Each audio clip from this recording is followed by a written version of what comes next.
You look lonely. I can fix that. You look like a good job. Ready?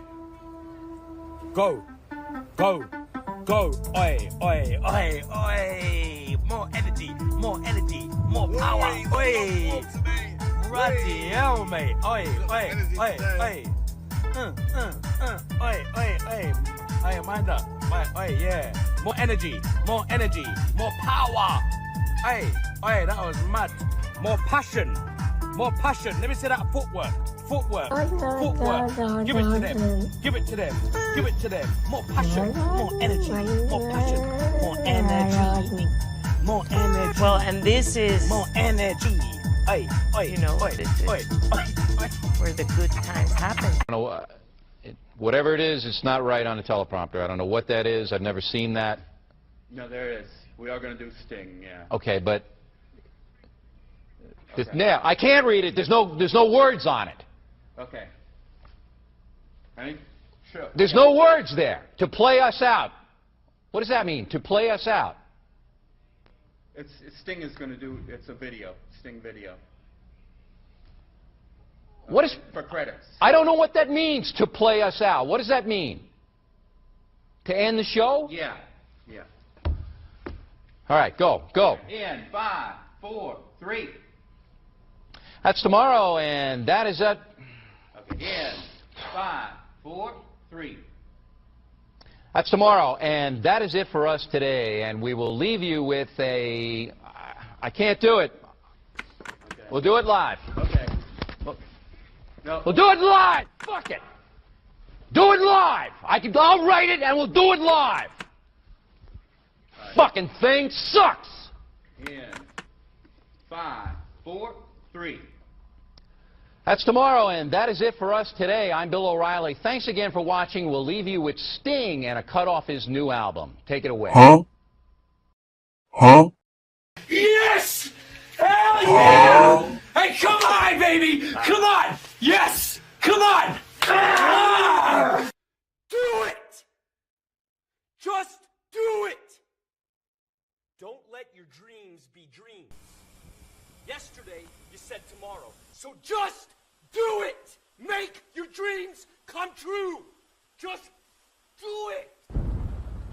We obviously didn't communicate clearly. We're here to discuss your surrender, not mine. Tú eres tan romántico molestando con una pipa. Me preguntas si te quiero. Yo te digo que no estoy lista y no quiero comenzar. No hay nada que pensar. Yo te dejaré atrás. Mientras gano más y más. No estás en mi nivel y tú no eres obligación. No estás motivada y tú aburres mi corazón. Eres un idiota sin inteligencia y razón. Entonces déjame tranquila mientras escriba tu canción. Tú eres tan romántico molestando con una pipa. Me preguntas si te quiero. Yo te digo que no estoy lista y no quiero comenzar. No hay nada que pensar. Yo te dejaré atrás. Mientras gano más y más. No estás en mi nivel y tú no eres obligación. No estás motivado. Corazón. Eres un idiota sin inteligencia y razón. Entonces déjame tranquila mientras escriba tu canción. Estoy aquí a disfrutar. Estoy aquí pero quiero gozar. Si quieres a mí pero vamos a bailar. Cintura a cintura, papi, tra, tra, tra. Bailando, gozando y me gusta tomar. Pero no quiero pendejos que no quieren respetar. Déjame pendejo, papi, ya no más. Déjame pendejo, papi, ya no más. Estoy aquí a disfrutar. Estoy aquí pero quiero gozar. Si quieres a mí pero vamos a bailar.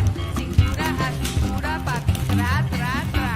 Bailando, gozando y me gusta tomar. Pero no quiero pendejos que no quieren respetar. Déjame pendejo, papi, ya no más. Déjame pendejo, papi, ya no más.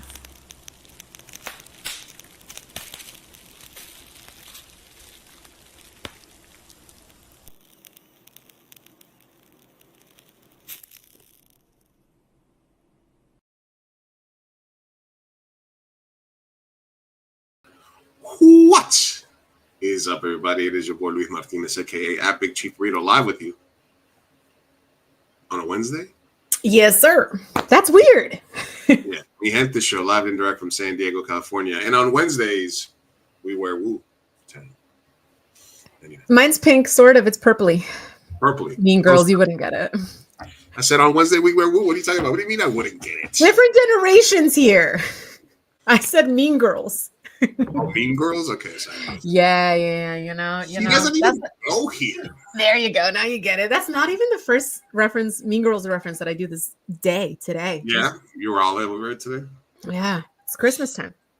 It is Christmas time. Yeah. Yeah. What are your Christmas traditions, Sophia? Honestly, it feels like because ever since my niece was born, she's 2, we've barely been getting our shit together as a family. So it's kind of nice to create traditions and like kind of working with the family to see what we want to, show her growing up and stuff like that. So my mom started when she was born, she started the tradition of like everyone going to her house to put up the tree, and we do the family picture. And yeah, other than that, it's just Nochebuena, we kick it with the family. We do gifts, all the typical stuff. Yeah. All the Mexican stuff. That's pretty much it. Yeah. I used to go to Rosarito with family. Don't do that anymore. That's a long drive and it's dangerous in Christmas. So everyone's drunk and fireworks. Anyway. What about you? I sort of usurped all my traditions from friends because I didn't really have a very traditional upbringing. So I picked up stuff here and there. Eventually, I think I'd like to have my own Christmas traditions. Yeah. But yeah, I don't really. Yeah, I don't know. Not a lot. I mean, there's a lot of room. There's a lot of room to create stuff there. So that's nice. Stuff. Yeah, I'm a blank slate. Blank slate. We love that. Blank slate. We love it. I do love giving presents though. As you know this, I'm a big fan. You're good at that. Yep. I'm a gifter. So you are. I definitely am not a wait till Christmas morning gift. No, you can't. Yeah, I feel like when you think of someone, you're like, here you go. Here you go. This is for you. Yeah. All right. Anyway, we're live, guys. Thank you guys for everybody that's joining us. MiGenteShow live across all the platforms: YouTube, Facebook, Twitch, so many. So Instagram. Thank you guys on Instagram for saying hello. We're going to be talking today about a lot of things. We're going to bring back everybody's favorite. Mm-hmm. You know what everybody's favorite was, right? Bracket bit. Our bracket bit is coming back today after popular demand. And like, we haven't done a bracket bit in a while. When are you gonna? No, it's been a while, and I really wanted one. Yeah. But today we're going to be talking to a friend of ours. I've been watching a lot of Sopranos, so if I act Tony Soprano-ish today, it's because I'm rewatching The Sopranos again. I see. I'm in my Tony Soprano phase right now. But we're going to be talking to a local art, not activist, but advocate. We got corrected. We got scolded earlier. I don't know about scolded. That's a bit much. But we're going to be talking about some local happenings in San Diego. Well, maybe, hey, listen, you want to add something to your traditions? Maybe a ballet? Yeah, could be. You could do worse. Very Christmassy. Yes. Nutcracker? Yeah. That's a classic. Title of your sex tape. But yeah, let's go ahead and bring on our guest for today, the talented and lovely Miss Ines Nefzi. Woo! Welcome. Oh no, you're muted. Get in here, girl. Dang, what an entrance. Mute. Welcome on. Dang, I've been watching you guys for over a year. Really? Thank you. Oh my gosh. Wow. Yeah. That's good. Good. That's crazy. What did you think of last week's? That was crazy. Anyway, we'll get to that. I know. We'll get to that. We'll get to that a little bit. Spoiler alert, I watched the movie. I love that. Thank God. Okay. I watched We'll get to that. All right, we'll get to that. But Ines, thank you very much for joining us on the show today. I know you had to get ready and do a lot of stuff, and obviously the holidays are crazy for you as well. With 150 jobs last time I counted. Jesus. But you're an artist, you're an advocate, not an activist. We got corrected. Yes, I'm an activist, but since I have so many jobs, I have like different roles. But today I'm Ines Nefzi. I'm myself. Artivista. I love your title there. Thank you. I don't know if we can reference what we were talking about before, but job security is why I have multiple jobs, because just in case one lays me off, I got 3 other ones, so I'll be all right. I'm gonna hustle, Yeah. It's hard times, and in San Diego, oof. Yeah. Listen, I have 3, 4 jobs at the same time, so I'm all right. Sophia just has the one. I wanted just the one. I was like, I just want the one, because I've always been kind of a gig worker and like having multiple jobs. Would have my main one, but then like 2 other ones. I mean, I still have the side ones. Like I'm still good with the side gigs if I need extra money, but just the one. I'm very happy. Yeah. But let's start at the beginning for you. When did the design? Well, I mean, I guess I'm assuming that art came first before the activism, or is it something that because I think at some base level, all art has a bit of emotion in it, not necessarily activism, but it comes from a place of inner turmoil, struggle, and trying to put something out into the world to sort of deal with your emotions. But can you remember what brought you into becoming an artist, or when it started for you, where that bug started? I think I always was that kid that was coloring, that like wants to color in the coloring book and color pencils and have their little, I don't know if you've ever seen those like art sets that you get around this time of the year, and it has like colored pencils, crayons, pastels, and it's like, that was like my happy place. But then like around like teenager, that's when I started, I was introduced to like professional materials in Imperial Beach, this group called the Art Kids of San Diego County. The acronym was TACO SDC, TACO DC.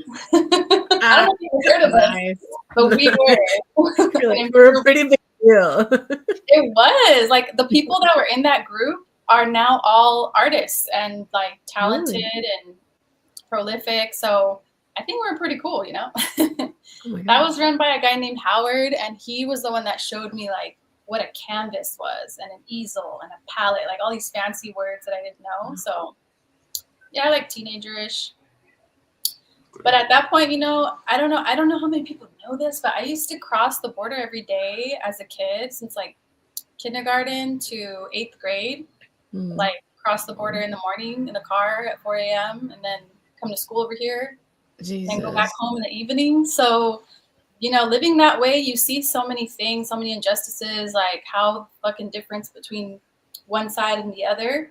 So it's ingrained in me, like the activism is ingrained in me. And then as an artist, I was kind of an escape. I think in the beginning, I was like just painting cute stuff and like, like self-soothing, like you're talking about, like dealing with your emotions in a healthy way. And I've been learning from other people now that like it's proven to calm your nervous system and lower your blood pressure. And like, I know that from experience, but now I'm learning it from professionals like that are like neurologists, like people who know the facts and the actual like science behind it. So yeah. What was the question? Art as, I mean, you're delving into like art as therapy as well, which I know that you're into as well. Yeah, I believe it. It's real. It's real. Today I had a client. One of my other jobs, I have a private client. We do watercolor sessions, and in the beginning, I was like really proper, like, oh, the watercolor techniques and perspective, and we're trying to make it like realistic. But then I realized that the purpose for this lesson, it's an older gentleman that like can't really go outside anymore. Like our elders who are like, they have lower chances of going out and taking a walk and going out, having community and like socializing. I realized like that was the part of it, the art therapy part, where it's like you're spending time with someone, doing something relaxing, and then allowing him to like calm down and like you know, not think about your stresses, but you're thinking about like what color you're doing next, or, you know, like, you know, making nice decisions and Yeah. not dealing with like reality, because reality is a lot right now. Reality can be a lot. It's a nice little escape in your brain. Definitely. And did you always go into like, did you go into art thinking like of it more of as an escapism mechanic, or like, did you want to make a career out of it? Did you always want to be an artist? I think when I was little, I was like, yeah, I want to be an artist. But now that I'm an adult, I'm like, I don't want to be by myself in a studio all day long. You know, I need to like talk to people and like be in other situations. That's fair. Because being a full-time artist is like, I think it's a little lonely. For me, because I know that I work on my own a lot. Like when you're really in the zone, you're like by yourself. For me personally, I'm trying to change that. I'm trying to find other people that I can flow with, but it's like a pretty private thing. It's intimate and it requires focus. So I think I always did it for myself, but then I started kind of realizing that it's a language. So even though I'm not spending time with the people one-on-one, they can see my artwork and hear my message through that, you know? So then I started using it as a language and using like symbolism and stuff. To someone that's like not that's not knowledgeable on your art, how would you describe it? Cutie. Hello. Hi. Who's my sis? Hi. I have some alone time. Yes. Is it an emergency? Okay, fine. Use the charger. It's an emergency. How are you? Oh, okay. Bye. Bye, Musa. Bye. Hi. He's so cute. Thanks. Aww. So what did I ask? Oh, it was about to someone that's not familiar. Yeah, describe your art. My art is I can do pretty like realism. I can pretty much copy anything. But okay, let me just get him out here. No. You're distracting. I'm serious. Oh my gosh. Can you turn off the heater? Go turn off the heater. Listen, momming never stops. Mom's in charge here. Listen, relax. It's gonna be all right. So yeah, it's pretty realism, but I also really like bugs and plants and flowers. So then I started morphing like human characteristics onto like flowers and insects, and that's been like a sweet spot for me. Was there a specific? Okay, Moises, come on. I'm serious. Get out. We gotta take a mom pause. All right, guys. Mom pause. All right. Mom pause. Mom pause. Thank you. Appreciate it. And we're back. It's all right. We're back. I'll remember to cut it right there. No, I'm just kidding. Sorry. Was there a specific piece of art, a mural, a painting, something that you discovered at an early age that sort of, that you can think back on and say, I saw that, at a museum or driving by in a car or something like that you can remember that was important to you for you? I think like the murals along the trolley are super special. There's a really old one. Like once you pass downtown and Little Italy and start going towards Old Town, I think it's called like Bankers Hill area. There's this one with like orangutans like hanging. I don't know if you guys are familiar with it. I don't think it's so faded. I need to Google it. Hold on, I need to know this. It's a San Diego like lore. San Diego lore. Like, if you know, you know. Come on. I mean, I'm Googling it. I need to see this. And me too. It's super faded now. It looks so sad now. I'm from Chula Vista, so I take the blue line into downtown, and that's about it. Oh, you haven't went north. So I don't go super north now. Nation Studios checking in. Inez's son made it to my interview too. Hi, mi gente, always a delight. Thank you for stopping by. Nation. I love that. I have a picture. I want to share it. It's on Reddit. I just found it. That's the only picture I see. You can put it in the private chat, and I can share. Oh, okay. I think it's worth it. Sure, absolutely. I think it's this one. Is it in a wall and like he has his arm up? Yeah. And they're like nice. off the wall, and it's super faded now. It's worth there's Chicano Park, they restored the murals, and I think this one needs some restoring. Yeah, for This real. one needs to be bright, and like I really hope it never gets painted over and stuff, because Mhm. they probably did it in the early 2000s or in the, I don't know. I've seen it my whole life. But man, that's a cool view. As a kid on a trolley. Dude, it's so Oh, I love it so much. So do you love animals? Is that something that like you've always incorporated into your art? yeah. Yeah.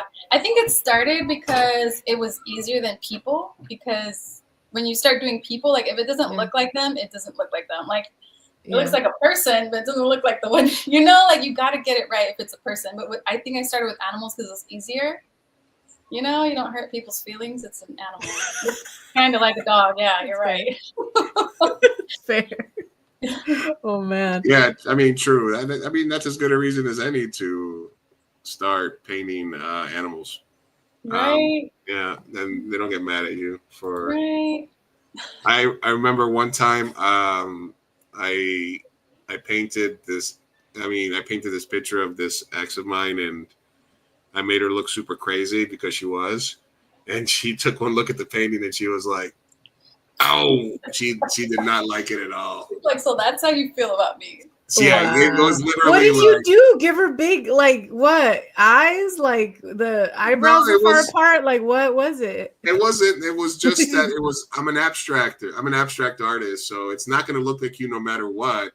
It was what, and she. It was just there was just a lot of violence and emotion in the picture, and she just did not like it. Yeah, she was not about it at all. I don't think. I don't think portraits give itself to be abstract or a lot of room for interpretation, right? Either.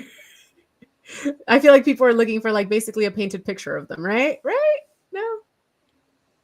I think so. Yeah, I think so. I think. I mean, do you ever watch the videos with the people when they sit there for the caricaturist and they, and stuff like that? It was that. It was kind of something like that. Oh. Yeah, it wasn't great. Okay, can I show this? And then it ended badly. This is you, I'm right? assuming. This is yours. Oh yeah. I love that. That one was fun. The painted lady. Okay, so when I started painting, you start painting animals, and then you kind of start turning into like some type of scientist where you're like looking up the specific species, and you're like, I want to make sure it looks just like it. So this is when I started looking at like California species. The painted lady's like a pretty simple butterfly you see a lot. And this one was inspired by my friend. She's a poet, and she did this really cool poem, and there's this part that stood out. Lipstick, earrings, brains with an attitude. That part like inspired this painted lady. And I did painted lady, which is like a reference to like streetwalkers, but I was like going with it with like the heavy makeup and like hoop earrings. Yeah. Oh, I love it. I love the vibe. Okay. So you see the mural. It starts off. You're a border crossing kid. You're seeing all these,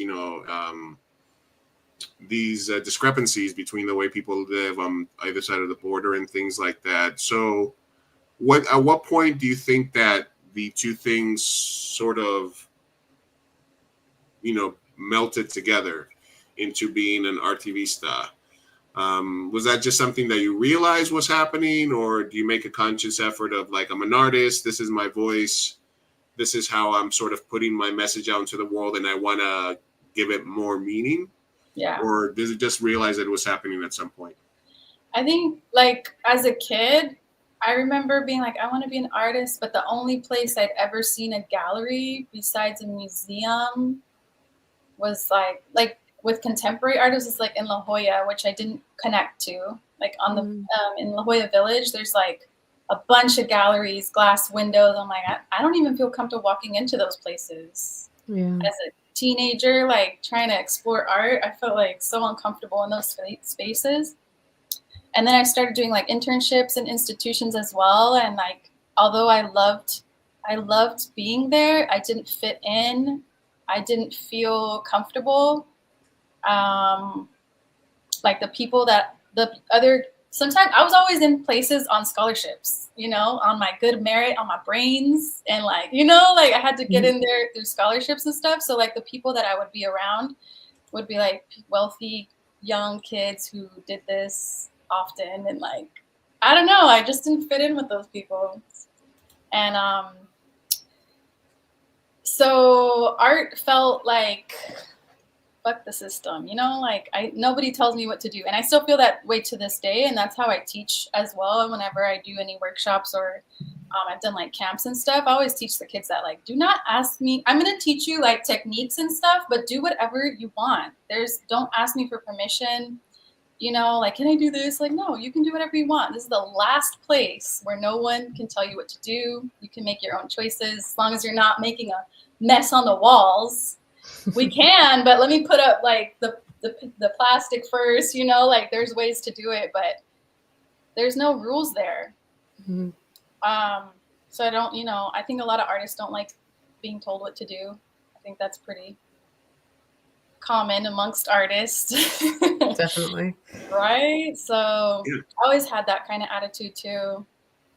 So I would say like definitely after college or during college, when I started going to like group art shows, like being able to put my artwork and like join the art community and meet other people like myself and like talk about stuff like this, that's when I started being more intentional about my work and turning into Activista.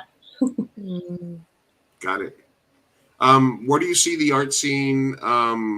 Like, how has it changed from when you started to today? Like over the, let's say, the last 4 or 5 years, how do you feel that it's evolved here locally, or do you find more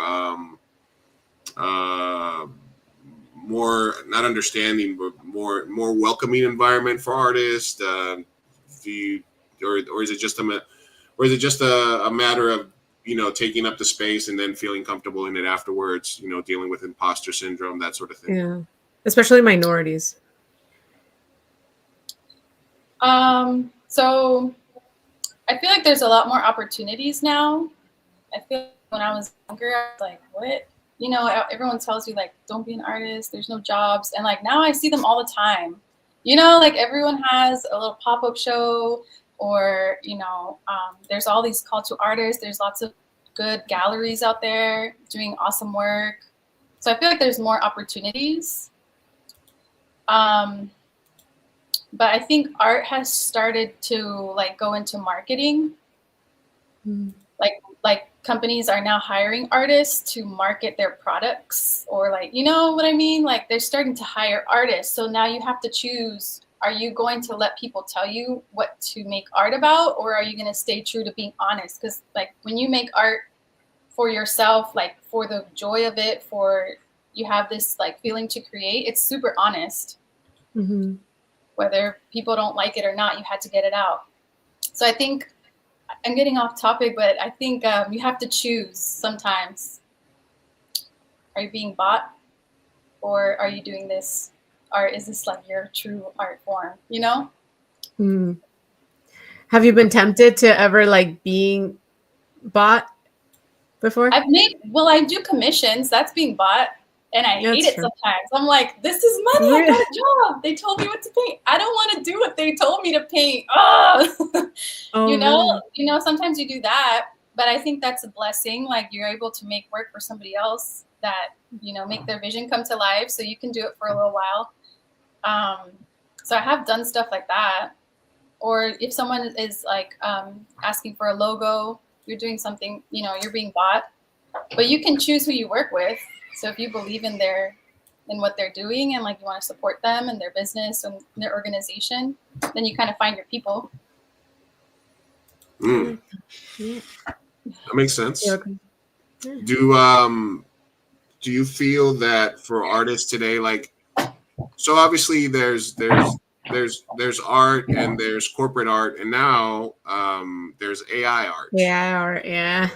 So I think that in the right, because that AI, we're supposed to have AI do like menial tasks for us so that we can create art and be alive and explore the universe and stuff like that. but it seems that they're trying to make AI do the creative stuff so that we can do the menial labor and be drones. So, I mean, I, for one, think that there is a place for AI in terms of grunt work and things to help artists get to where they do, maybe do research, things like that. For filmmakers to do simple stuff that takes a long time. Where do you stand on it? And, you know, is it something that artists today are going to be forced to fight against? Yeah, I think we are going to be forced to fight against it. And it's already here. I don't understand it all. It takes the magic out of it. That's so weird. That if you actually sit down and make work, like we were talking about earlier, like it's good for your mental health. It's good for your nervous system. It's good because you find community that way. That's not an AI art. Like that whole process of it, even the process of like daydreaming about a concept and then like, you know, sitting on it as we do for a couple of weeks, then sketching it out. Like that whole process is human. That's human nature. I don't want to lose that. And I don't know what to do about it. It's a bit complex issue. I've been to like a couple of art summits and like it's a topic that I just want to stay away from it, but I think we should pay attention to what's happening. Yeah. I don't understand it all. I don't really. Yeah, I've met a couple people that are AI artists and I'm like, I don't get it. Wait, what even is that? How do you claim to be an AI artist? Like, I don't know. I know I didn't get their art. I was like, this is weird. This is just like a couple of pictures morphed together. You're not an artist. Yes, I am. I'm really. I don't know. You're a typist. You type things. Yeah, you type an idea and then the AI bot makes it. What do you mean? What?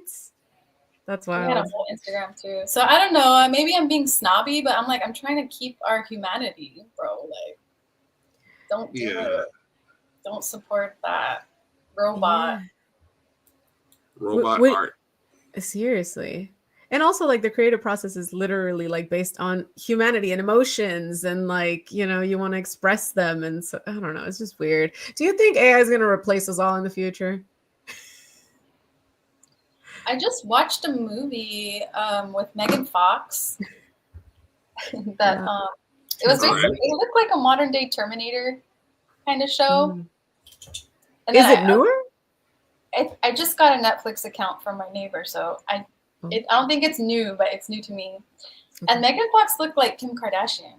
I was like, I can't tell. They look the same. They have the same doctor. They look exactly the same. I can't tell. Wait, I need to see this. Okay. I mean, I need to see it as well purely for scientific and research reasons. Yeah, of course, yes. Of course. She was a hot robot, and she was like the nanny, and she did all of the, you know, cleaning up and taking care of the kids, and she was like wearing a short dress, so like the ultimate robot assistant. But of course, they turned evil. She turned evil, just like all the robots do. So. Spoiler. I didn't know there was. I didn't know there was going to be Megan Fox robots. I might have to. Wait, I have to watch it. I feel like you're promoting it now. Sorry. I mean, bastardized art is one thing, but Megan Fox robots. You could have. AI, you should have led with that. You know. Oh my god. Yeah. I mean, it was like something that we're Subservience. Is that the name of the show? Subservience. All right. There you go. Okay. We have robot vacuums. Like the people have those little robots that go and just go on the floor and vacuum. True. So we're here already. Yeah. I mean, it is new. It's like a new movie from like 2024. She does look like Kim Kardashian. I was like, I cannot tell the difference. So, moving into you're in these spaces when you're growing up, like on scholarship, because then that brings up something interesting, which is, you know, we talk about this sometimes that certain arts are sort of for the privilege, right? I've talked a lot about the fact that that filmmakers who make incredible movies on their first time are often come from privileged backgrounds, because it takes a lot of money to make a really good first film. That means you went to a good film school, or you had a lot of expensive film equipment, you know, growing up. So there are certain arts that are more towards the privileged. Do you believe that you need to have struggled to really have pain and emotion in your art, or can somebody from a privileged background be, you know, an impactful artist? Ooh. So I think everybody has their struggles. I feel like life is hard for everybody in different ways. It's fucking hard. I don't know. Depending on your religion, like some people think this is like a test to get into heaven or something. You know, like it's hard for all of us, right? In different ways. But yeah, having expensive equipment to play with and make a film when you're like really young, that sounds nice. I want that struggle. Sign me up. Yeah, I think like in times that I have had the most pain, afterwards I have had the best art. Like, or I have like a creative spurt. Maybe it's because I'm like self-soothing, like I'm like trying to go to therapy. It is my therapy. I'm like, I need to sit down and paint. Like I need some time alone to get in the zone. Maybe it's because of that. I don't know. There's a lot to talk about, you know. If it's not your own personal struggle, like it's like the stuff of the world, you know, you can start with your city, your country, you know, different issues. You can start exploring these things through your artwork. Yeah, listen, I think we're all going through a period of like balancing, not letting the weight of all the shit going on in the world prevent us from being able to move around and live our lives. Because if you really sit down and start to like absorb, you know, fucking ongoing wars, genocides, fucking all the shit that's going on all over the place, it can become too much for you, you know. So I also think that it's important to try to focus on what you can control, and focus on trying to make an impact at a local level sometimes, or just, you know, within your friends group or within your community, within your city, wherever you can sort of affect something, because, you know, you're not going to change the world on your own, and the problems of the world shouldn't necessarily all fall on your shoulders, right? There's a lot of stuff out there.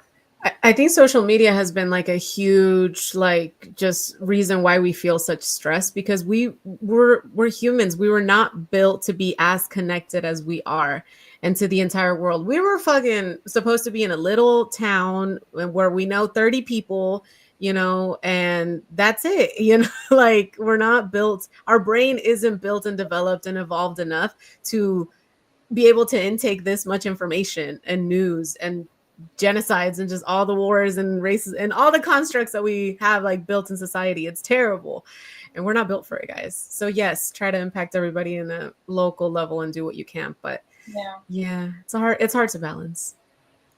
I mean, I started with during COVID. That's when I felt it, because I was like, we have to stay in place. So the only people I can really affect are the people I see, which even then you're like, we're in this together, but you stay over there. We're together, but 6 feet apart, you know? Yeah. But like, those are the people that I actually interacted with on a daily level were my neighbors, besides my family.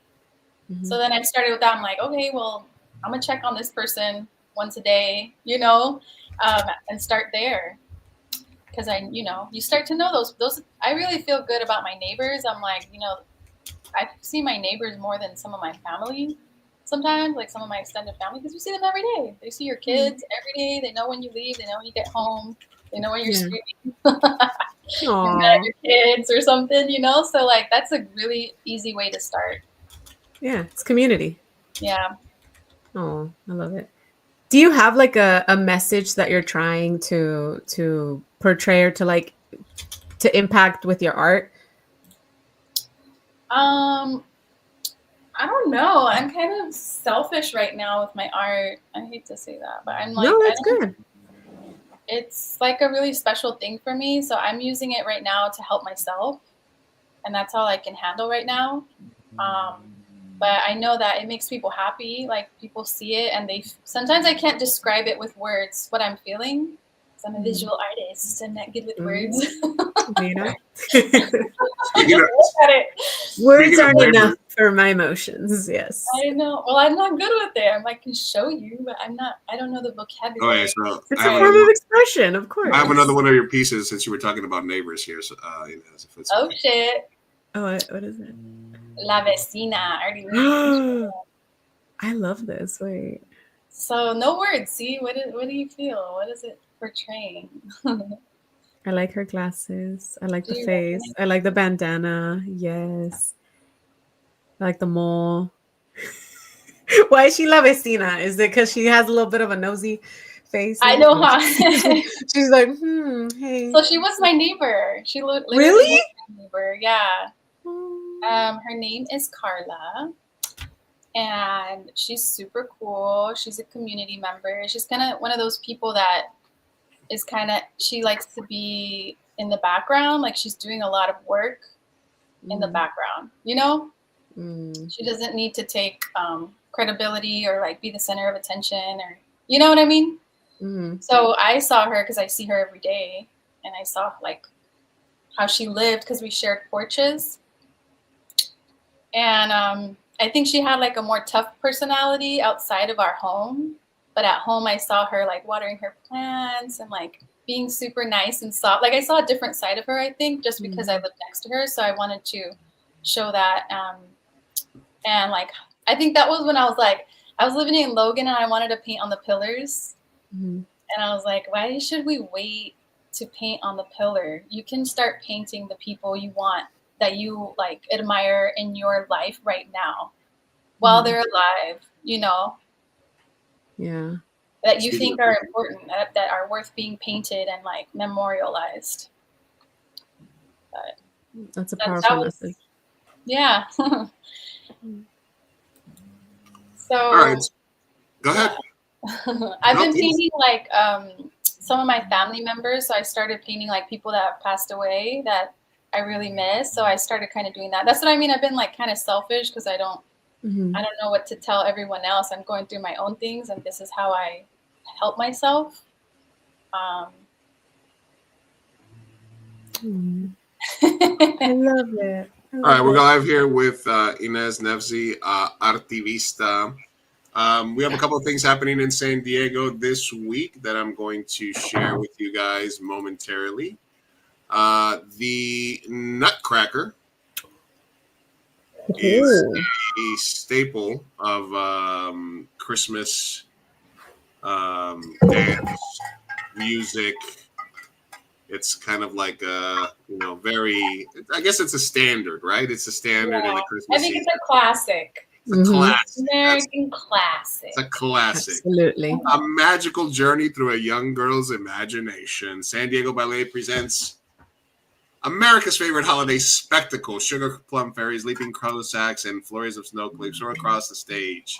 At the Magnolia in El Cajon.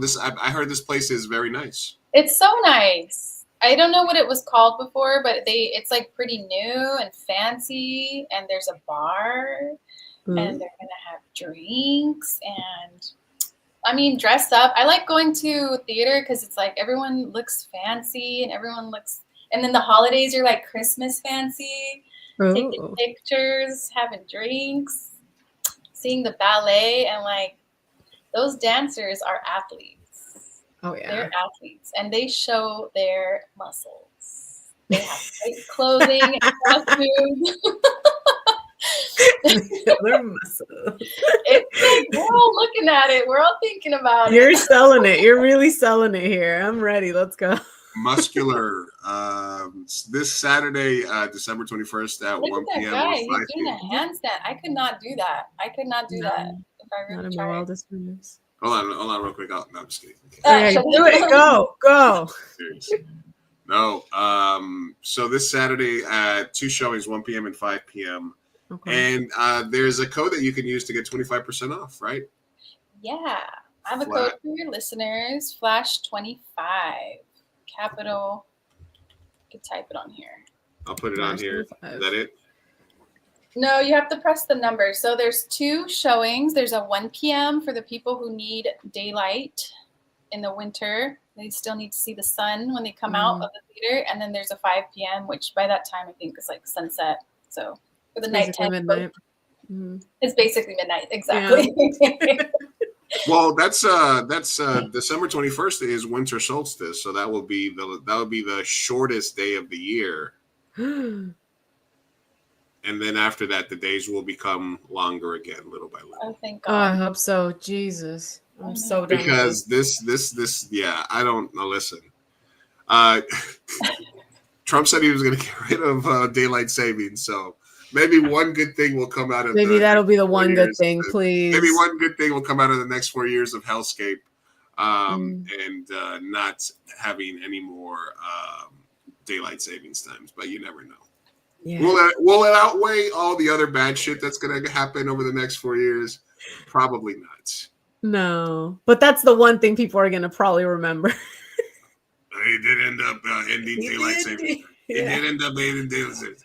I've always talked to actors in particular, because you're right. There is a fine line when you work corporate jobs, when you work for different places, when you do different things where you want to sort of stay away from politics, or you want to stay away from certain topics and stuff like that.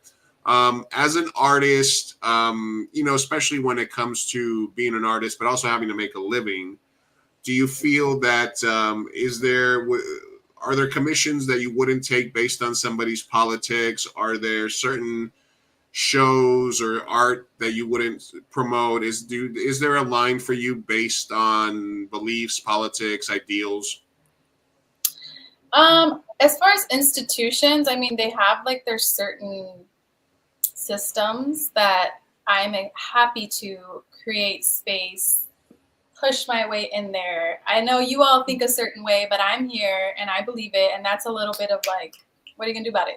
I'm here too, and I'm gonna bring my friends too. So there's some of that where it's like, you do have to enter these spaces, and like, there's gonna be a lot of people that don't think like you, and okay, and they don't, we're both here.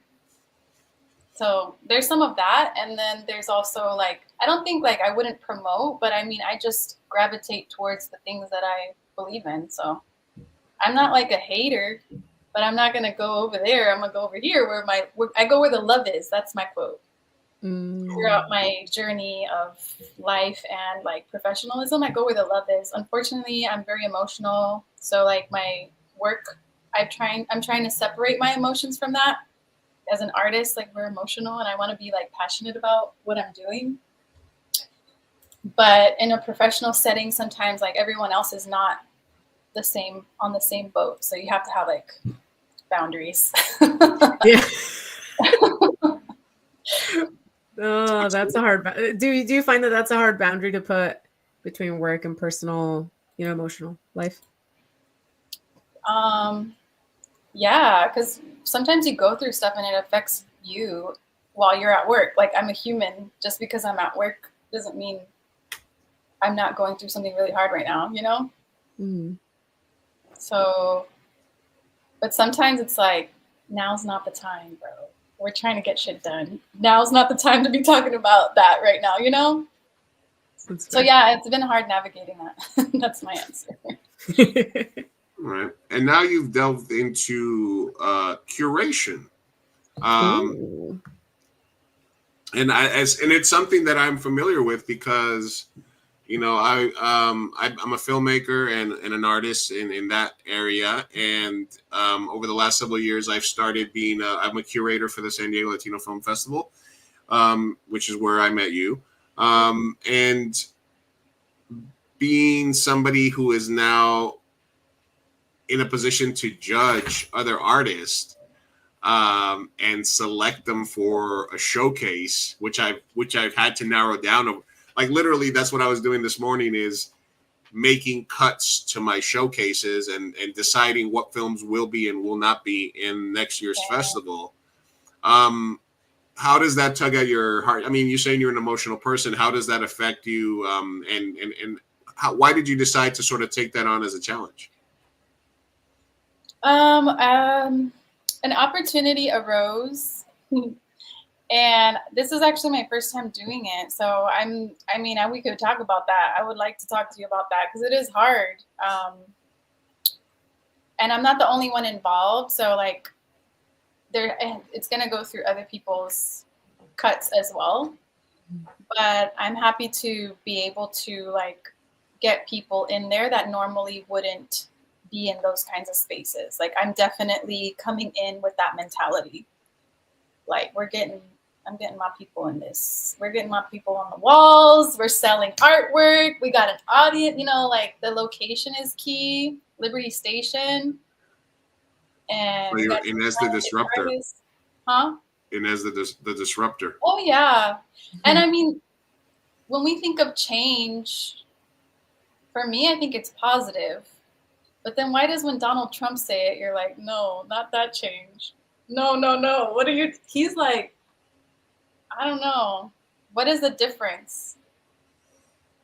Usually, if the change is going to affect you positively or negatively. I think it's in that particular instance, it's what's behind the reason for change. When you're saying change, you're literally trying to bring new people into spaces where they haven't been welcome before. Whereas where they're saying change, they want to go back to a time when we weren't welcome. So at the base, I think. I could be wrong. So we both want change. Or change, do we want to give more money to billionaires, or change, do we want to help the middle class? There's a lot of change could be positive or negative. Yeah. Yeah.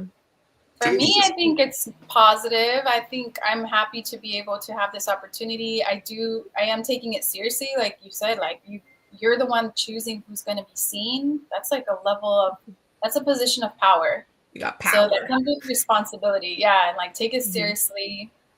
And also like stand your ground. If you're going to make a decision and you're thinking about it clearly, like stand your ground. Because sometimes, you're going to get checked. You're going to get checked. I'm kind of preparing myself for that as well, and trying to find the balance between like the emotional aspect of art and this now professional side where it's like, this is the business of art, as they say. Like, this is different. This is different for me. Yeah. We'll see what happens. I think the balance is, will be, for me, is picking and choosing where you're going to exert your energy and what you're going to advocate for the hardest, because you're going to get pushback. As I get pushback when I say, I know you guys don't feel this movie is important or the types of movies that should be at the festival, but I feel that we should put it in because of these reasons. And you're only going to be able to get through on a couple of those that you're really passionate about. And on some of them, you're going to fail. So it's really about sort of making sure that the energy that you're exerting are for projects and people that deserve it. And I found in the past that sometimes I've exerted energy for people that you don't want to find yourself in a position where you're more excited about somebody's work than they are, if that makes sense. Thank you for that. Yeah. I appreciate that. Yeah. I've had to learn that the hard way. Getting smacked in the face a couple of times when I was like advocating for something, and it was like, oh, hey, listen, I fought for you. I got you in the festival. I'm like, all right. Like, fuck. Like, why did I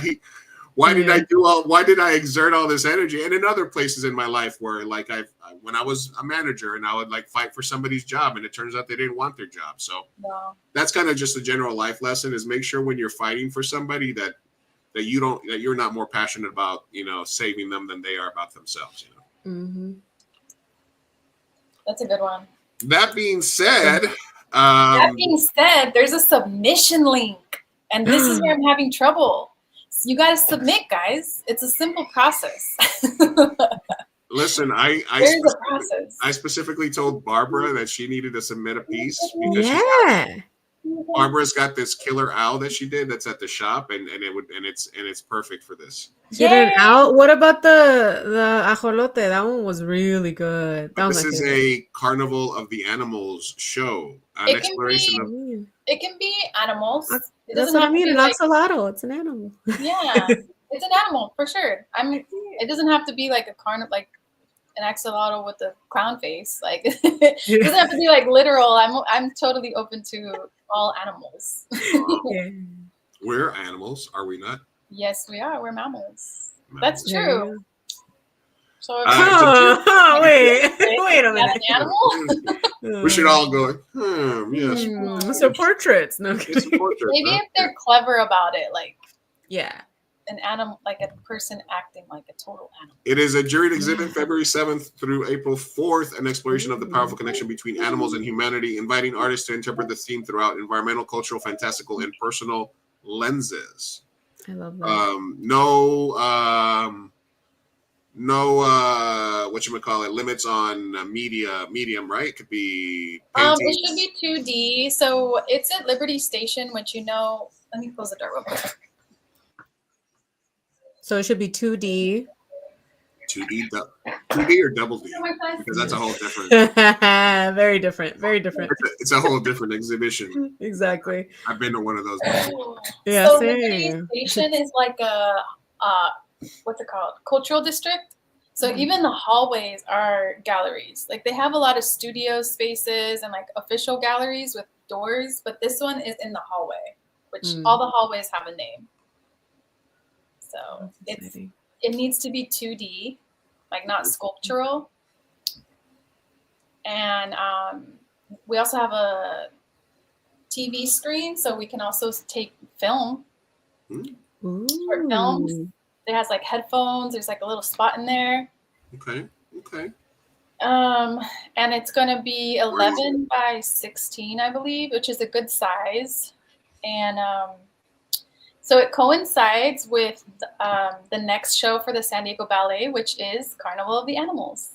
So for the opening night, we do like a duo party with ballet. So you can, we show the exhibition and like have our little snacks and wine. And then there's also ballet dancers performing a sneak peek of the Carnival of the Animals. So that was the idea for this show. Oh, that's amazing. Sounds good. Sounds, I was going to say animalistic, but no, I'm not going to.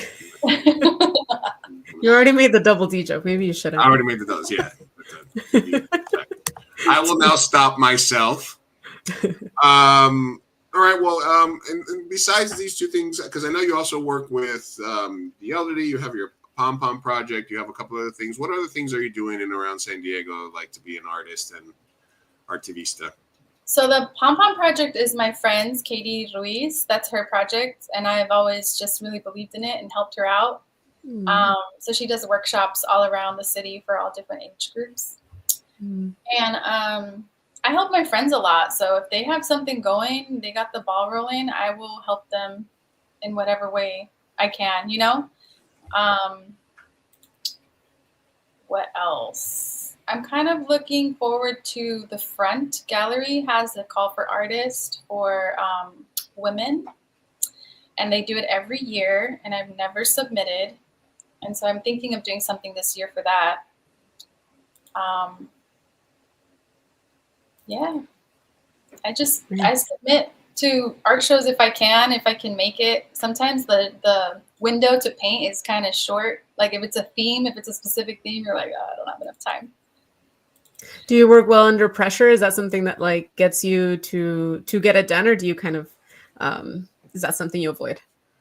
I try to avoid it, but like the process, I don't know, for other people, like I sit on it for a while and like come out. I work on it in my brain and think about it late at night, or like in the shower, you're like, oh, I'm thinking about it, and then when it's finally go time, then I finished it in like a few hours. I'm like, wow, I've been sitting on this for 3 weeks, and but actual process is like not that hard. When do you know like it's done? Like if this painting is done, like how do you? Yeah, it's never done. I know. You just stop. When you varnish it, it's like I give up. When you give up, it's not. It's done. It's beautiful. It's I give up.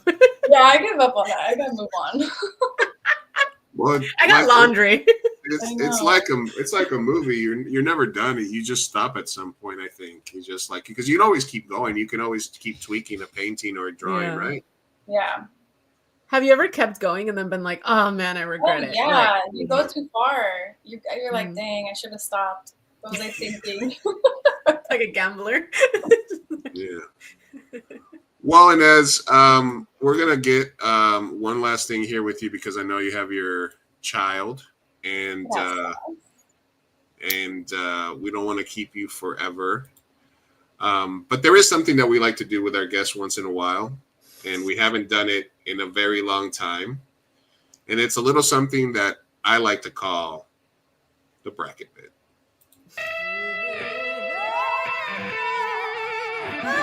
All right, boys and girls, you know what that sound means. It's time for bracket bit.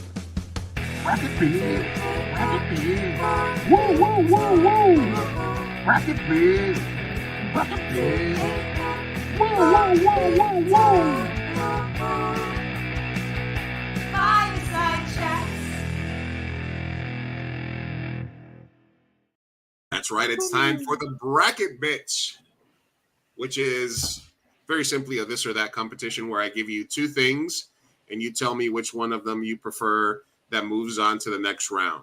Since you are an artist and you are an activist, what I've done for you today, Inez, has created a bracket of artist versus activist.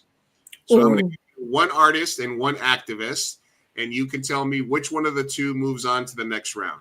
Now, your reasoning can be whatever you want. We just ask that you keep it consistent. Which one is your favorite of the two? Which one inspires you the most? Which one you'd rather have dinner with tomorrow if you could? Whatever the reason is you choose, it's up to you, but I will give you two and you give me one. Are you clear? Yes. And I do remind people that the bracket bit is created to cause maximum pain. It is for my pleasure only, and it is made to cause pain to the preventer. So this is purely for my sadistical nature and to make myself feel better, okay? Are you ready? Yes. All right, the bracket bit starts now. We're going to give you an artist and an activist. So the first one we're going to give you is Da Vinci or Greta Thunberg. Everybody's favorite activist, young girl. Why are you doing this? What is her quote? Yeah, that. Yeah, the one where she's like, she's very. Yeah, no, I know where she's like, why, you fools? Something like that. So, I'm a girl's girl. I'm gonna go for Greta. I'm proud you're of gonna her. go for Greta Thunberg? All right, Greta Thunberg moves on She's to actually the next. helping us out here. All right. Da Vinci was probably like a misogynist and rapist. Yeah, he probably sucked. Yeah. All right. Okay. We're going based on personality. All right, we have controversial activist Jane Fonda or Andy Warhol. I don't know what Jane Fonda did as an activist, but if you said she's an activist, I'm voting for her. She's a vibe right now, dude. Oh my god. She's at her peak activism right now. Really? She was sort of the reason people didn't like her is she went to Vietnam and to see like prisoners of war, and they like passed her like a piece of paper with information, and she like handed it back to like their captors. Oh. That's the story about her when she was there. But if you're gonna, she's just being I don't know, airhead. Yeah. She's like, I don't know what this is. I was just like, here you go.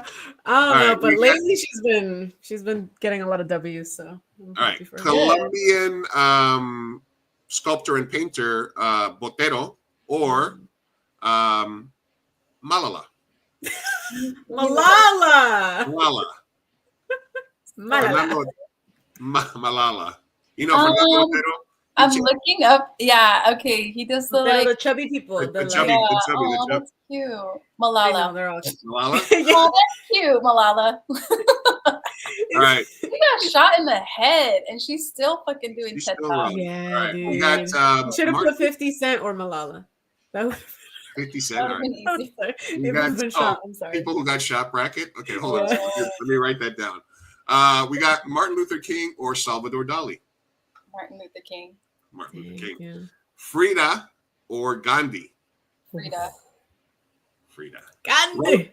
Rosa Parks or Banksy. Rosa Parks. All right. Diego Rivera or Susan B. Anthony? So Susan B. Anthony made the flag, right? Yeah, I think so. Yeah, I believe. Something like that. I'm like, let me look her up real quick. I know she's like part of American history. I'm proud of her. Women's rights activist. Talented. Pivotal role in women's suffrage movement. Was she a suffragette too? I think she was a suffragette.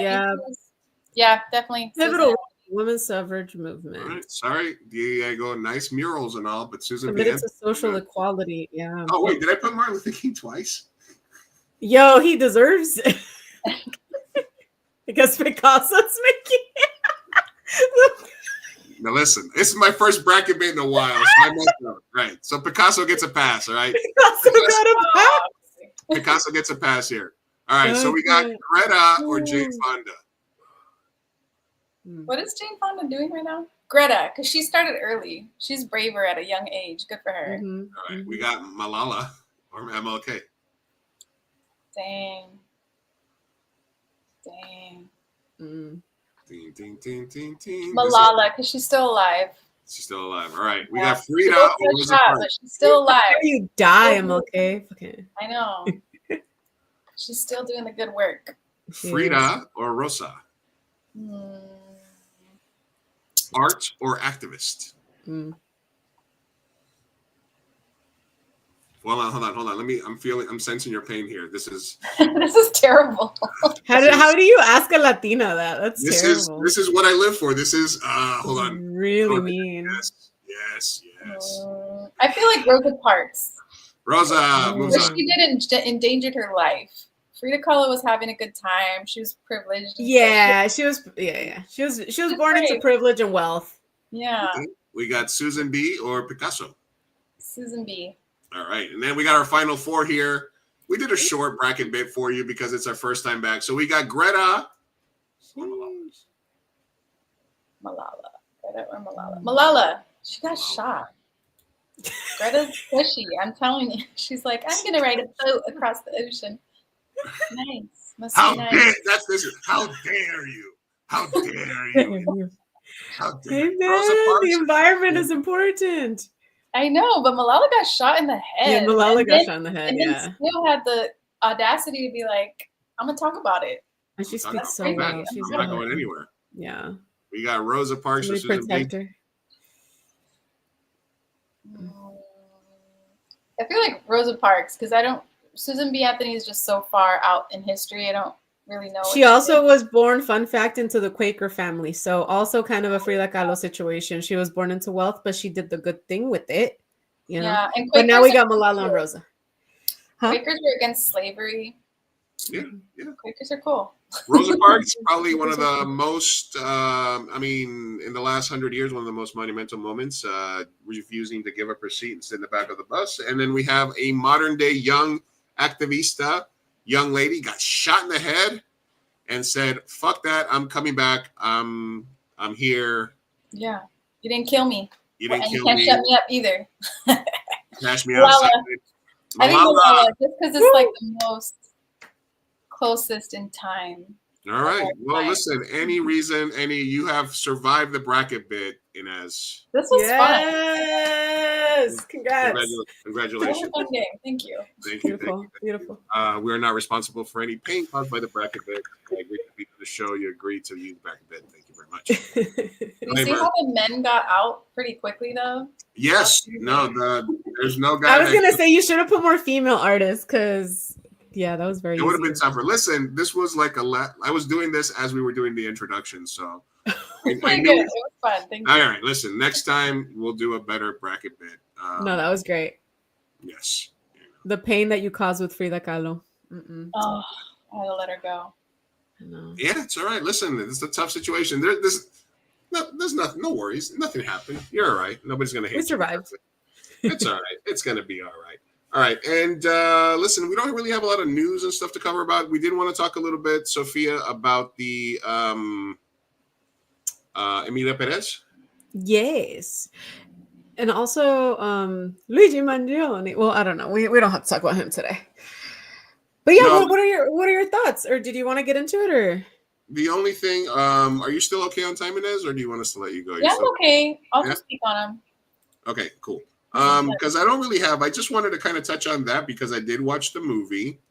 And we did do the call. There's nothing really that I have in tabs that's really like Pertinent to today. pertinent.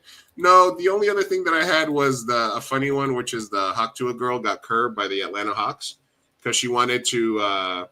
She did a video where she was like trying to get Trae Young from the Atlanta Hawks, and she like had his jersey on, and she's like, "I want to invite Trae Young to be the first athlete on the Talk to a podcast." And then the Atlanta Hawks tweeted back like, "Nah, we're good."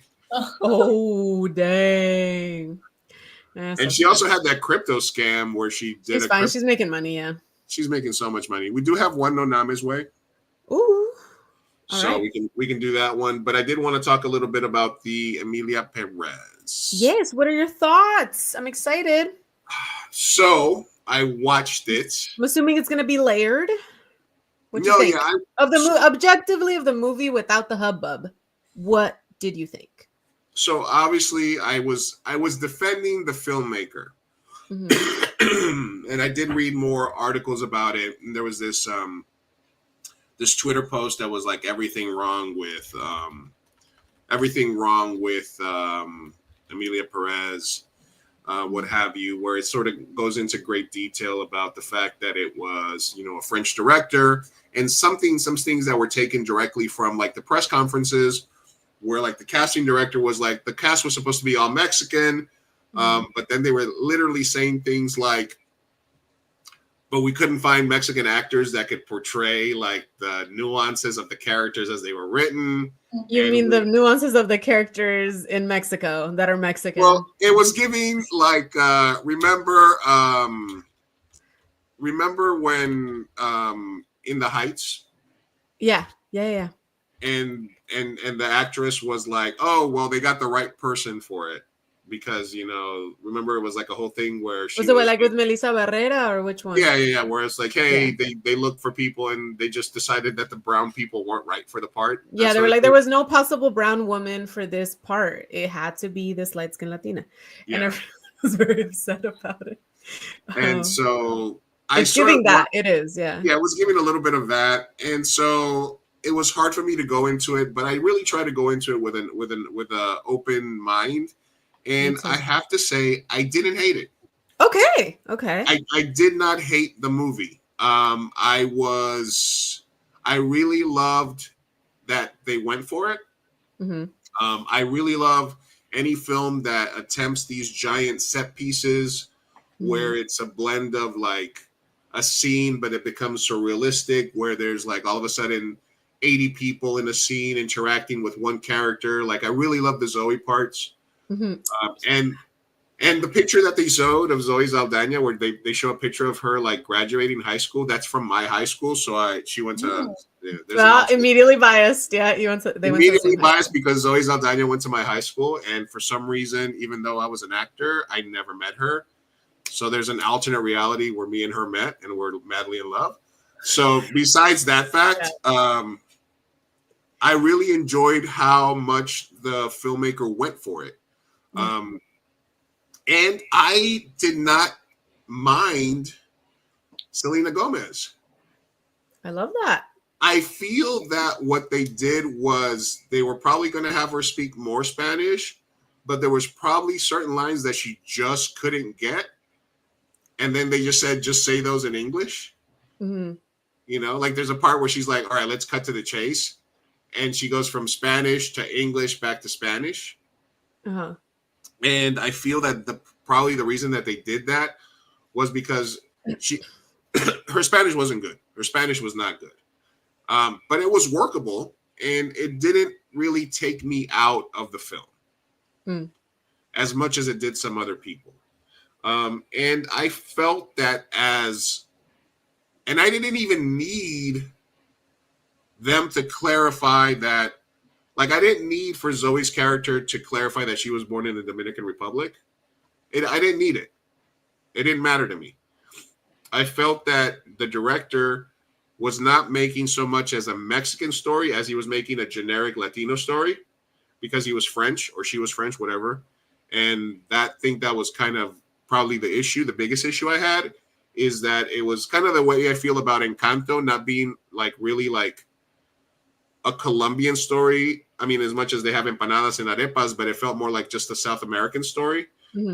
Whereas Coco is more of a specifically Mexican story. I felt like this was more of a generic, as a European might see Latinos and Mexicans in general. Yeah. And that's how they wrote it. That's how they cast it. That's how they performed it. Because there's nothing uniquely Mexican. There's Mexican issues. There's Mexican things about like unrecovered bodies and all that stuff and all the serious stuff underneath. So it was layered, but I found myself not being pissed. It wasn't like, at no point was I like, Good. I don't like this. So I will stand by my choices of defending the filmmaker's choice to put these people that might be the No Sabo kids in the film. Yeah. Selena Gomez in that role. I feel like they could have even gone further. Like she could have just the movie was already interjecting English with Spanish at various points. Yeah, might as well just keep her speaking more English than Spanish.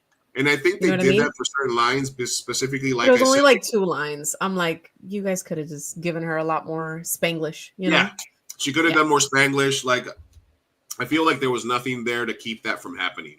Yeah. So weird choice, but okay. But I didn't hate it. I think that it was some brave choices. I think that stylistically I liked it. So yeah, that's where I'm at. Okay. Did you watch it, Ines? I'm curious. No, I'm looking it up right now. I'm like, I haven't even heard of it. Okay, it's caused a lot of like division within the Latino community, and so we always talk about these things and see what our thoughts are. I'm trying to be nicer. Did you watch it? And I'm just gonna say it was not for me. Yeah, if I have nothing nice to say, maybe don't say anything at all. And I feel the need to stay violently quiet currently. Oh shit. It just wasn't for me. The music was not for me.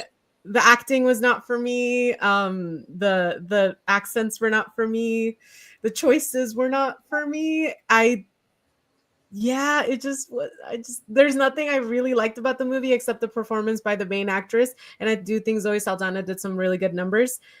I don't like whoever wrote the songs. I think the songs, the whole I just didn't like. I don't know. The songs were repetitive. Not only that, it was, in my opinion, corny. Corny. Yeah, I'm sorry. Like it's almost an unwatchable movie because I think if I turn off all my biases and all my like everything, preconceived notions and all the news and go into it, it still was not for me. I find it extremely corny and almost like offensive to the intelligence of Latinos.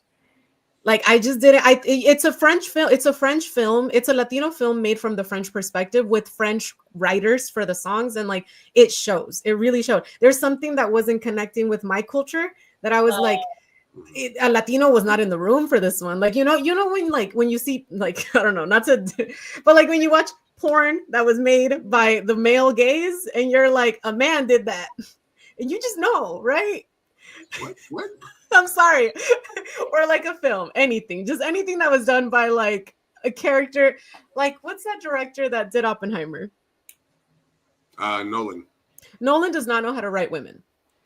His women characters are always super underdeveloped. And like when you see his writing style with women and his dialogue, you're like, it was written, like you can tell it like from a mile away. This was written by a man. Like there's no way. And Nolan is very specific when it comes to that. As opposed to okay, all right, chill, calm down. Yes, you layer women a little better, all right. But what I mean is like there's people where you're like, okay, this is very obviously not meant for, this. There was no woman in the room. There was no POC in the room. Nobody in this movie. There were no Mexicans in the room. There were no Mexicans in the room. There's no like. It's all very forced, la de vergas and the no mames and the vulva. Who the fuck says me duele la vulva cuando pienso en ti? Like, what? No, yeah, it was the writing, the music, the everything. It was like, this is offensive. Like, I don't like this. there was no Latinos, and Mexican TikTok is like, you know, kind of just venting about that because it's an Americanized, it's what Americans think about Latinos, and they're getting their Oscars and all their stuff, and it's just kind of like, okay, like have your little tone deaf party if you please. And I don't like to say that because I do love the actors that are involved, and I always love to support. I want to support Selena, and I want to support Zoe, and I want to support like what is the main actress? Sophia, I think her name is as well. I want to support everybody in their careers, and I don't think it's their fault. I just really do think that the project as a whole was very tone deaf, and it's heartbreaking to say. Yeah, I felt like it was written in French and then translated. Translated by like ChatGPT or something. Like that's what it felt like. It felt like they wrote it in French and translated through AI. Did you ever watch? Because we went to see his movie, right? The Very Bad Things, the director, where it was where it was like 4 short movies in one. Yes, was that him? No, that's Yorgos Lanthimos. Oh yeah, Yorgos. Yeah. I told you to watch his other movie, The Lobster, and some of his films, or The Killing of the Sacred Deer, and they're both films that feel like they were written in another language and then translated into English. So I had the same feeling about the dialogue in this movie that was written in French and then sort of forced to be Spanish and English. Yes, absolutely. And the same way if this movie would have been in French, it almost would have been probably better because it would have been telling a Mexican story, but with, I don't know, with French dialogue. It's kind of like watching a movie in its original form with subtitles. Like, I think it would have translated better. It just felt something was off. It just didn't connect. It was very corny and cringy in my opinion. And I don't know why it's getting its flowers, but kudos, I guess. And the reason, Ines, that I was sort of supporting it was that I've made similar decisions as a director before where I cast somebody that wasn't super fluent because I wanted them to be the actor. So from that perspective, as a director, I was supporting the film and the choices because maybe he doesn't get the movie made without Selena Gomez, right? And that's kind of another reason to do it. But I do agree with some of those points, the music, the corniness of the lyrics, some of the dialogue. But I just love a director or an artist that goes for it. So I would say I would give it like a 6.4, 6.5, maybe. In some places it reaches up to a 7. And I understand some of the hatred, but it didn't piss me off. It didn't piss me off. Selena Gomez did not piss me off. I think what pisses me off, because the movie itself, it doesn't really piss me off. Like, it's just my personal opinion. I think the media aspect to it, because Selena Gomez did do an interview where she was kind of apologetic and was like, because her co-star went out and defended her because of the backlash, right? And she kind of spun it to say, how do you know she's an actress? How do you know that wasn't her choice? And now you're shitting on her artistic choices. And I didn't like that because now you're making people's critiques seem like we're not allowed to talk because it could have been her artistic choice. People can still have their opinions, you know? I don't know. I just didn't. I like that she went to bat for her because yes, as you do. And, you know, talk shit about Eugenio, fine, like, cool. But I didn't like I think it's a slippery slope when we get into the point of, like, you can't say anything about it. Like, you can't say anything because that's, as an art, that was her artistic decision and that's it, right? I think death of the author, people can talk, whatever. But after that, Selena did mention that she was like, no, they're right. Like, I wasn't fluent enough and I didn't have time to prepare. And that's like respectable. And I do think that that's very common in Hollywood and in anything. I'm like, when you get a project and you want to do it fast, certain things are going to give. And that was one of them. And, you know, it's fine. I just think the whole movie just wasn't for me, just any of it. I do think that the one number where Zoe's wearing the red, man, her dancing, that was great. So kudos to her for dancing really well. Yeah. What did you watch it on? Netflix. It's on Netflix. Oh, okay. So you gotta watch it because you have Netflix. Yeah. Listen, and as you watch it, and then we'll discuss it over maybe like a milkshake at some other point. You know? Sounds good. Sounds good. Yeah. All right. All right. I did have one thing that I wanted to share with you, Sophia, and Ines, that you're here. And this is the young kids of these days. This is a MAGA cultist. I just wanted to get your take on this. Okay. Right. MAGA cultist? MAGA cultist. Oh, MAGA. Oh, yeah, that guy. I'm not going to have gay sex. And like gay sex is more than just like another man and a man. It's just like the idea of looking at sex as such a materialistic thing and just like, oh, well, like we just have an orgasm and that's fun or whatever. No, like, dude, sex is about having children. It's about having babies. Like you pump yourself full of birth control and then you have sex with your wife and like there's no purpose there except just pleasure. That's the only purpose. Should people pleasure. who are born like infertile have sex? It depends. Listen, I am pro like She's a woman. She's like, oh my fucking I am god. No, pro, she agrees with him. That's her girl. She His looks girlfriend. that is something that they Botox. I don't know. Her face is couldn't like. have babies. I believe that they should have that choice there. Well, they have a choice. Yeah, but I'm saying, is that what you believe is correct? Infertile people, no sex for you. I think that it's crazy. Infertile people don't think. I don't see anybody really saying that, hey, I'm infertile, so I'm going to be celibate for the rest of my life. I'm not going to touch sex. I'm not going to have sex. You think it's crazy people don't say that? Yeah. Wow. So the long and short of it there was basically he was saying that sex without procreation is gay. Why does he have a microphone? I hate that. I don't know. Write That your was just- business. Write it in your journal, dude. Who cares? Nobody else cares what the fuck you think about other people having sex. Go blog about it. Go blog about it. I know. Oh no! Oh, there's a children here.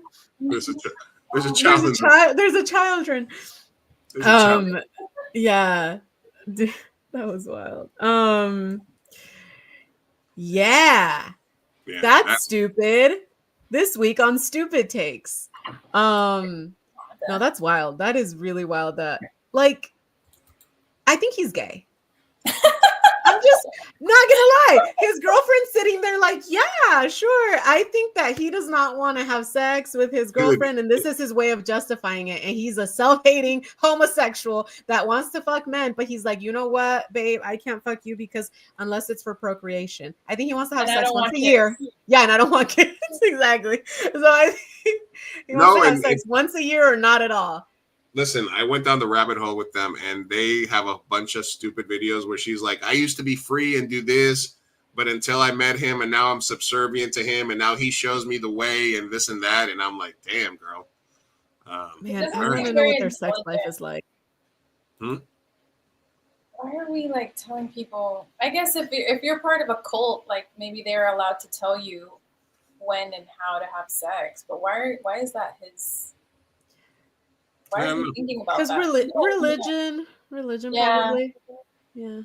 All right, and then for everybody that celebrates, the Lalo Alcaraz calendar is out for 2025. Lalo's been on our show, and he's got a great calendar.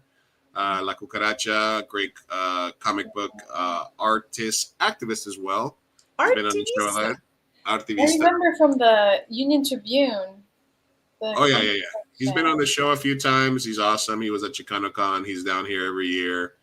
From 1992, city of Lalo Alcaraz. His calendar for 2025 is available now for purchase. I got a couple for my Secret Santa gifts this year, so we're doing it here. All right, and before we let everybody go, we have one last thing here that we have, and we just have one submission this week. So let's quickly do. Where's it at? Hold on a second. I always. Where's? Wait a minute. Now, hold on. Okay, now. Okay, hold on. No, I gotta change our branding. Hold on. It was under the.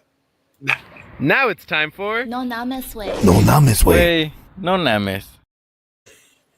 No Names Way. Anonymous advice from unqualified podcasters and Ines. So here's the question for this week. It comes to us from What Do I Do? What Do I Do's question is, how do you feel about being in a relationship with someone that keeps in touch with all their exes? My boyfriend stays in touch and is friends with all his exes, and it freaks me out, even though he says they all ended on good terms and he just likes to keep them as friends. Okay.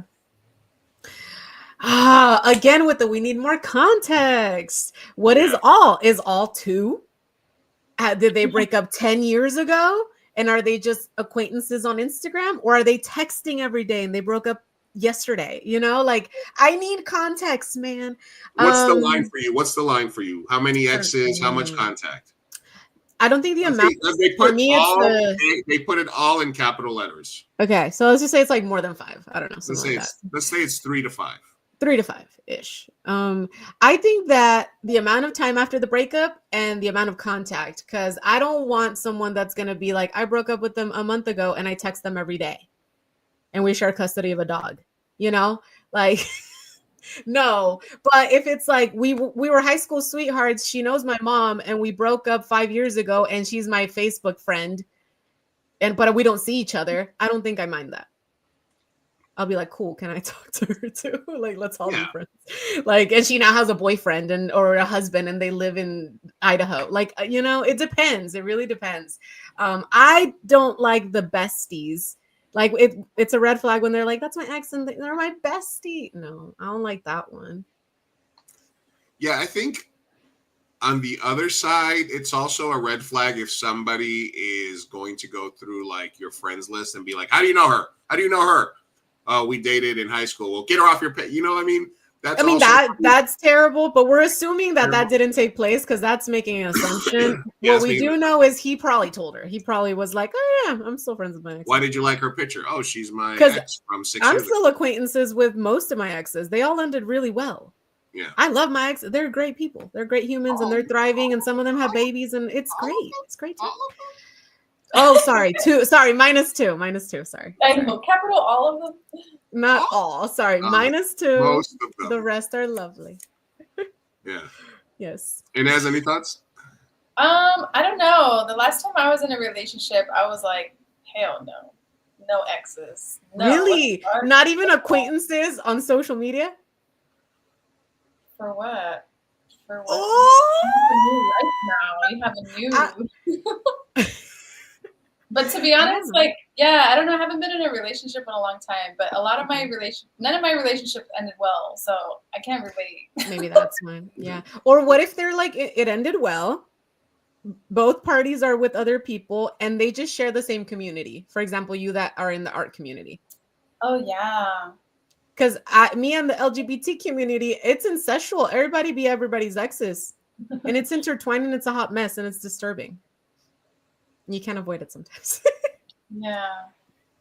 Yeah, I mean, sort of with like the film. Yeah. Maybe a little bit like. That's why I don't talk to no one, because everybody already be having exes. I think there's a line, like you said, there's a certain amount of like possessiveness that you might want in a relationship, where you sort of want somebody that's like, why are you talking to them?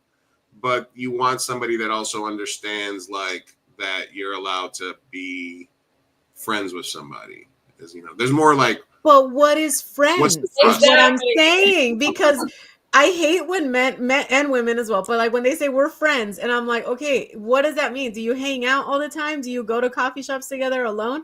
Are you in a group hang, or do you just like have each other on Facebook? Because not all of those are friendships. Yeah, that's true. You know.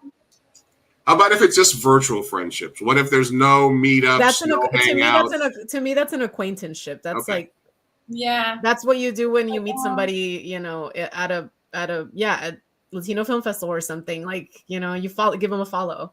So yeah, why not? I think there's a line between. I think that there's also like, if you're going to be in a relationship with somebody, that the majority of your energy should be on them, if that's something that you're trying to build, whereas you should probably start weaning yourself off people that are just not necessarily somebody that you're trying to build something with, right? Yeah. I don't see why they would need to be messaging or like hanging out or anything like that, you know? Yeah, suspicious. Yeah. Wait, we didn't help this person. Hold on. What should you do? I don't know. We need to know the clarity. I don't know. Where's your guys' line? I told you guys mine. I'm an ultimatum. Ultimatum? Okay. Yeah. So stop messaging. Stop. We can be friends too. We can be exes and friends too. Shit. You know? Yeah. Yeah, that's true. Ines, would you tell them to unfollow? I don't know, because I'm older now. When I was younger, yeah, fuck yeah. Delete them, block them. But now I'm older, I'm like, I don't care. Like, if you're spending all your time with me and you have them on, it's like entertainment. It's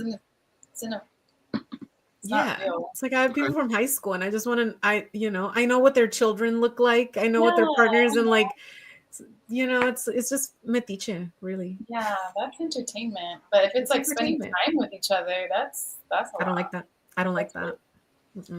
Yeah, I think the line for me is, I mean, I guess, I don't know if it's different for a guy. I think the line for me would be spending time together.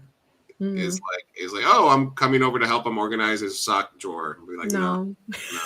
That's really close. You guys are so close. Yeah. Like, no, like I still do his taxes. No, that's not cool. I mean, that's not all right. I babysit his dog. No, stuff like that. Yeah. Yeah. But same. but like once in a while you comment on one of their posts or congratulations on the new job or, hey, I saw that you guys blah, blah, blah. Couple of 2-3 messages back and forth. And then I think that's the line for me. Okay. So what do I do?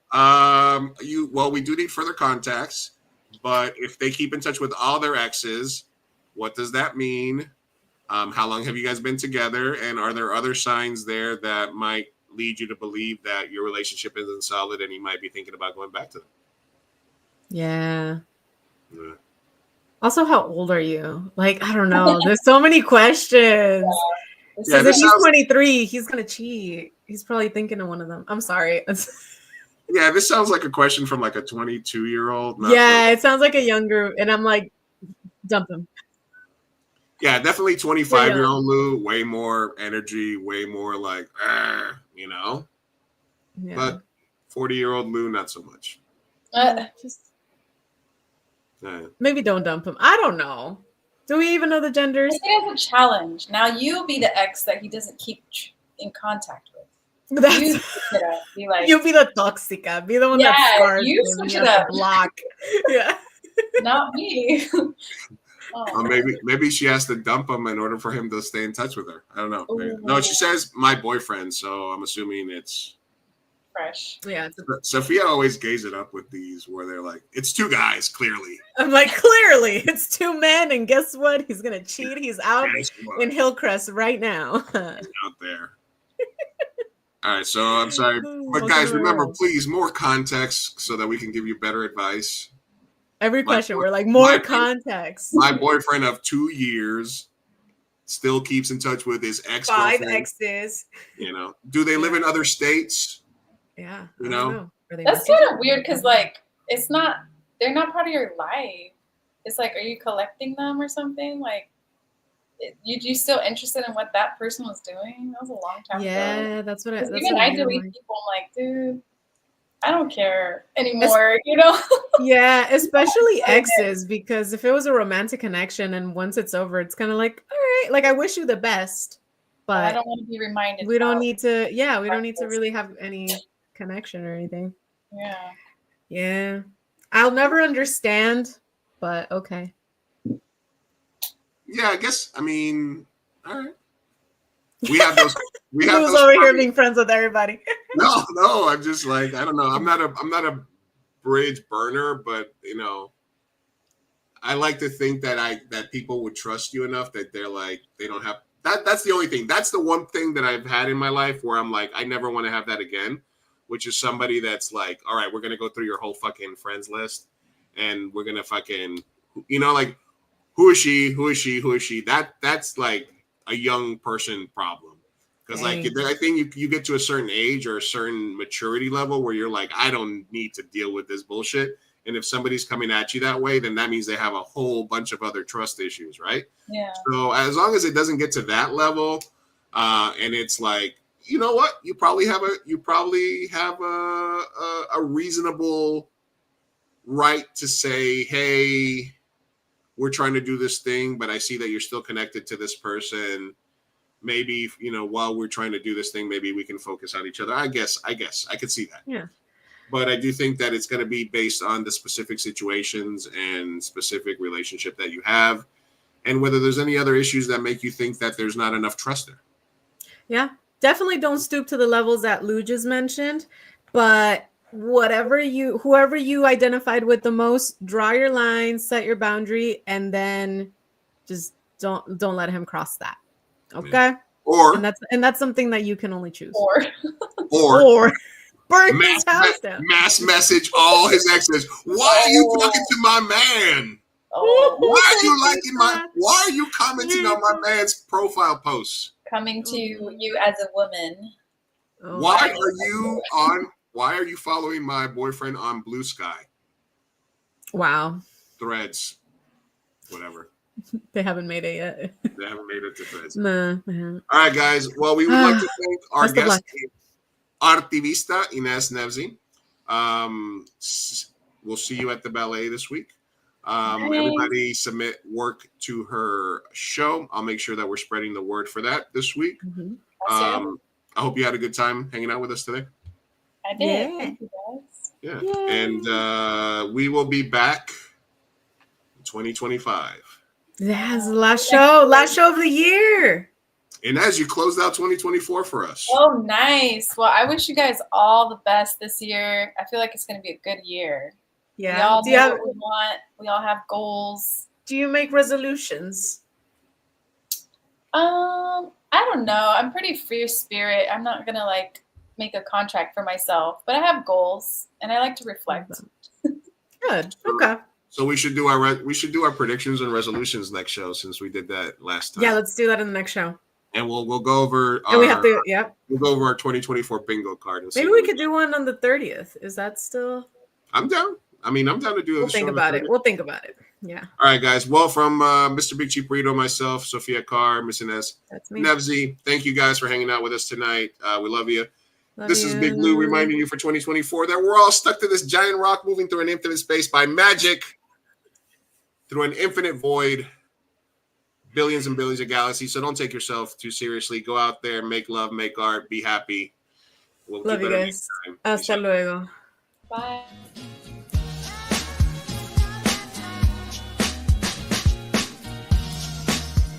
Vamos, papá, hay que irnos. Me estoy aguantando desde que pusieron el domo. Puedes esperar. Muchas personas trabajaron en esta película y solo quieren que te aprendas sus nombres de memoria. Y yo quiero asegurarme de que ningún animal resultó lesionado durante la filmación de esta película. ¡Listo! ¡Uy, palomitas en el suelo! Oh. Espera, parece que Maggie tiene algo que decir. No, su primera palabra.